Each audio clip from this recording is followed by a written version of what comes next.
नाम steel flexi strong TMT बार। ये strong के साथ फ्लेक्सिबल भी है। आपदा मुसीबत कोई भी आए, ये घर को अटूट बनाए। जब TMT फ्लेक्सी स्ट्रॉन्ग तो घर रहे हमेशा के लिए स्ट्रॉन्ग। মানুষ যে শোষণ হয়েছে, যে মানুষ তার কাছে মানে দাঁড়াতে পারেনি, বলতে পারেনি দুঃখের কথা, সেই দিনটা আসতে দেবে না। সুজালির মানুষ জেগে উঠেছে। সুজালির মানুষ প্রমাণ দিয়ে দিয়েছেন যে আমরা সব করতে পারি। যেইভাবে মানুষ, সাধারণ মানুষ যখন বাংলাদেশের প্রধানমন্ত্রী তাড়িয়ে দিতে পারে, এ তো একজন আব্দুল, এ তো একজন গুন্ডার দল। কিছু গুন্ডা বাহিনী বাইরে থেকে নিয়ে এসে আমাদের পঞ্চায়েতকে দখল করার জন্য এরা চেষ্টা করতেছে। এরা ভিতরে ভিতরে অনেক প্ল্যান করতেছে। সুজালের মানুষ আমরা জাগরণ আছি। সুজালের মানুষ শেষ কথা বলবে। মানুষ আর কোনোদিন ওই আফত, ওই সমস্যা আসতে দেবে না যে মানুষ লড়ে যাবে। মানুষ এখন স্বাধীন আছে, মানুষ স্বাধীনভাবে চলবে। আর কোনোদিন আব্দুলের মানুষকে ওই দালালদের আসতে দেবে না। এটাই সুজালের মানুষের কাছে অনুরোধ। আপনারা সজাগ থাকুন, আপনারা সংগঠনটাকে মানে সংগঠনে বজায় রাখুন। হয়তো আমাদের নিজেদের মধ্যে আনমান থাকতে পারে, এই আনমানকে এইগুলোকে ফেলে রেখে সংগঠনকে শক্তি করুন। এবং আমাদের প্রশাসনের কাছে অনুরোধ, সুজালের মানুষের সাথে দাঁড়িয়ে থাকুন। সুজালের মানুষ ওই যাতে গুন্ডারা সুজালের মানুষ দাঁড়াতে না পারে, তাদেরকে মানে ওই অস্ত্র যে কোথা থেকে আসে সেগুলোর ব্যাপারে নিয়ে প্রশাসন যাতে তালাশ করতে পারে, সেটাই আমরা কম বলতে চাই। ये स्टाइल का मामला है। रूपा फ्रंटलाइन।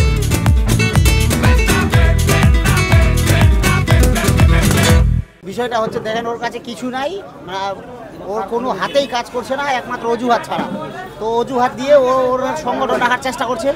কিন্তু আমরা সুজালির মানুষ এখন নিশ্চিন্তে আছি এই কারণে যে আমাদের জেলা পরিষদের প্রতিনিধি জাহেদুরদা, তারপরে হচ্ছে কনভেনার জিয়াউল রহমান, প্রধানের ইনচার্জ হচ্ছে আমাদের লতিফুলদা, অঞ্চল সভাপতি আব্দুল সাত্তার, তারপরে সুজালির 25,000 মানুষের মধ্যে 99% মানুষ, আমাদের ডিস্ট্রিক্ট প্রেসিডেন্ট, ব্লক প্রেসিডেন্ট সবাই এক জায়গায় আছি। তাহলে সেখানে আমরা নিশ্চিন্ত রূপে আমরা আমাদের কাজ করছি। আমাদের যেটা মেসেজ ছিল আজকে, মেসেজটা হচ্ছে যে আমাদের যে গ্রামগুলোতে মানে উত্তর সাইডের যে সুজালি অঞ্চলের গ্রাম, যেটা আব্দুলের গ্রামের প্রান্তে গ্রামগুলো, সেগুলোতে কিছু মানুষকে হুমকি দেওয়া হচ্ছে। তো তারা হোপলেস হয়ে যাচ্ছে। তো তাদেরকে সাহস দেওয়া যে আমাদের যেখানে যোগ্য নেতারা, সুজালি অঞ্চলের যে যোগ্য পড়াশোনা, তারপরে হচ্ছে বিশিষ্ট নেতৃত্ববর্গ, তাদের মধ্যে অনেক বিশিষ্ট নেতৃত্ববর্গ মানে সব কটাই আমাদের পক্ষে আছে। তাছাড়া রাজনীতির যে ভারতের রাজনীতির মূল চাবিকাঠি হচ্ছে প্রজাতন্ত্র, সেই প্রজারা অর্থাৎ সুজালি অঞ্চলের যে গণতন্ত্র 99% আমাদের দিকে আছে। তাহলে আজকের মিটিং থেকে এটাই ডিসাইড হলো যে আব্দুল সুজালিতে আসতে পারবে না। এটা ওর স্বপ্ন, যেটা হচ্ছে ডে ড্রিম স্বপ্ন, ওটা স্বপ্ন পূরণ হবে না, ওটা বাস্তবায়ন হবে না। কারণ বাস্তবায়ন হতে গেলে সুজালি অঞ্চলের মানুষের মধ্যে জায়গা থাকতো, তাহলে হতো। কিন্তু সুজালি অঞ্চলে 99% মানুষের কাছে আব্দুল নামের মানুষের কোনো জায়গা নাই। দিন ধরে মিটিং করিনি, আজকে হঠাৎ করে কালকে আমরা একটা প্রোগ্রাম বেজায় দিলাম যে আজকে একটা আমাদের ছোট্ট করে মেন কর্মীদেরকে নিয়ে ধুলিকামুড়ে একটা কর্মী সভা করতে হবে। এই কর্মী সভা হলো আমাদের সুজালির কিছু গুন্ডা বাহিনী অস্ত্র পাচার করছে। আমাদের কামালদা বলল পুলিশ যেন সেটা তদন্ত করে, আর কেউ যদি অশান্তি করার চেষ্টা করে যেন পুলিশ সেটা তাড়াতাড়ি ব্যবস্থা করে তাদের বিরুদ্ধে যেন অ্যাকশন নেয়।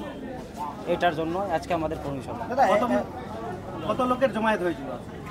এই ধরেন আপনারা তো দেখলেন প্রায় মোটামুটি 1000-এর মতো, 1000-এর কাছাকাছি জমায়েত হয়েছিল। মানে হঠাৎ করে কালকে প্রোগ্রামটা, তো এর জন্য একটু সবাই হয়তো খোঁজখবর পায়নি, এর জন্য একটু মানে কম হয়েছে, 1000 হয়েছে। তবু এটাকে খুব আমি সাফল্য মনে করি। হঠাৎ যদি একটা মিটিংয়ে 1000 মানুষ জমায়েত হয়, এটা তো বড় ব্যাপার, এটা খুব সাফল্য মনে করি। সুজালির কর্মী যেভাবে আমাদের উদ্যোগে আছে, আগামী দিনে দেখবেন অনেক ভোট, আমরা 26-এ বিধানসভা যে ভোট হবে, আমরা সুজালি থেকে যেন 20,000 দিতে পারি, এটা কর্মীগুলো আমাদের দেখিয়ে দেবে। সুজালিতে আমি থাকবো, উনি থাকবে। আমি এটা কথা সত্যিকারে বলেছি। আমি তো বলেছি যে সুজালি ওই থাকুক। যারা লুট করেছে, যতগুলা লুট করেছে ও সেগুলা ভরপাই করে দোক। আমার তো এইগুলো পেশা নয়, আমি রাজনীতি করতে আসিনি, আমি মানুষকে সেবা করার জন্য এসেছি। যে মানুষ যে শোষণ হচ্ছিল তা থেকে মুক্তি করার জন্য এসেছি। যেইগুলা এখান থেকে লুটেছে সে মানুষকে ফেরত দোক। আমি দায়িত্বটা উনাকেই দিয়ে মালাবরণ করে আমি এখান থেকে আবার ফিরে চলে যাব। কয়েকদিন আগে কিন্তু প্রধানের দায়িত্ব দেওয়া হয়েছে, তার মধ্যে আবার জরুরি মিটিং আজকে কর্মী সভা ডাকছেন, কি বলবেন? কেন এই মিটিংয়ের আয়োজন? না, 2 দিন ধরে ওই আমাদের ঢুলিগাই গ্রাম, ওর বাড়ির আশেপাশে যে দুই একজন আছে তাদেরকে ধমকি চমকি দেওয়া হয়েছে। ও নাকি বাড়ি এসেছিল, হ্যাঁ, চুপ করে বাড়ি আসে, হ্যাঁ, রাস্তায় হাতে অস্ত্র নিয়ে যাই, রাস্তাঘাটে কাউকে ধমকাইছিল। সেই জন্য এখানে আমরা মিটিং ডাকলাম যে সুজালিতে আর কেউ ভয় পাবেন না। বিগত দিনে যারা নেতৃত্ব দিচ্ছিলেন, পুলিশ প্রশাসনকে বলতে আপনাকে আসতে হবে না, আপনি শুধু বলছেন আইসি সাহেবকে। আজকে পিন্টু বর্মনের পেটটা পর্যন্ত কেটে দিয়েছিল, আপনি জানেন। আপনি বহু অফিসারকে এরা এখান থেকে তাড়িয়ে হুমকি চমকি দিয়ে নকশালদের মতন এখানে সুজালিটা চালাতো। তাই আমি এটাই বললাম, বিগত দিনে এটা তো দূরের কথা, রব্বানী সাহেব একজন তখন ছেত্রী নামে, আমাদের রাজেন ছেত্রী নামে আইসি ছিলেন, শ্রমিক চ্যাটার্জির আগে আইসি ছিলেন। উনি ভালো মানুষ, আমি বলবো না। রব্বানী সাহেব তখনও মন্ত্রী, একটা জমি নিয়ে বলল ওর এত আত্মীয় হবে, মানুষ আমার কাছে গেছে, আব্দুল তুমি জমিটা দেখো। ও বলল না আমি এগুলো পারবো না, জমি আমার না, তুমি কাগজপত্র দেখো। শুনেনি, উনি আইসি সাহেবকে পাঠিয়েছিলেন রাজেন ছেত্রীকে।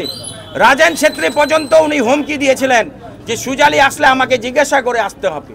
আপনি ওনার বাইকগুলো দেখুন, বিগত দিনে রব্বানী সাহেবকে বলেছিল আমার সুজালি, এটা সুজালিতে আসলে আমাকে জিজ্ঞাসা করে আসতে হবে। এটাই কি গণতন্ত্র? এটাই কি চেয়েছিলাম?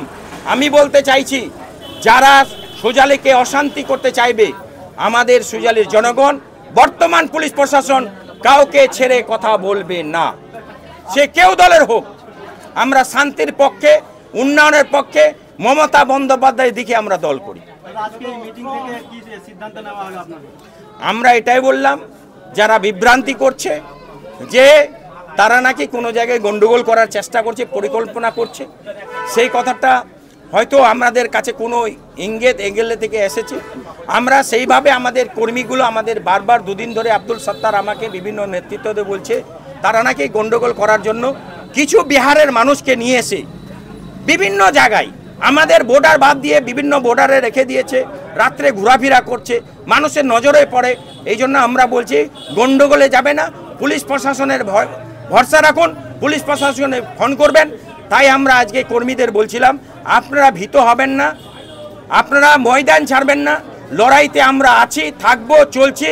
পুলিশ প্রশাসনের কাছে ভরসা রাখুন। বিগত প্রশাসন, বর্তমানে প্রশাসন আসমান জমি পার্থক্য আছে।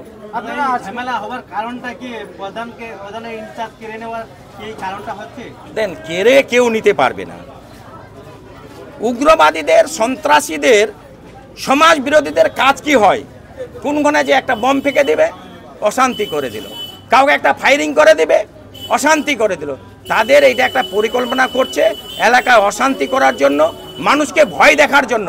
আমরা বলছি কেউ ভয় করবেন না, আইন কখনো নিজের হাতে নেবেন না। যে কোনো যেখানে যাকেই দেখবেন, সে যে দলের হোক, আপনারা পুলিশ প্রশাসনের খবর দিন। পুলিশ প্রশাসন সুজালিতে আসছে 5 মিনিট কেন 5 সেকেন্ডও লাগবে না। মানুষ সারা দেশে মনে হয় জনসভায় পরিণত হয়েছে।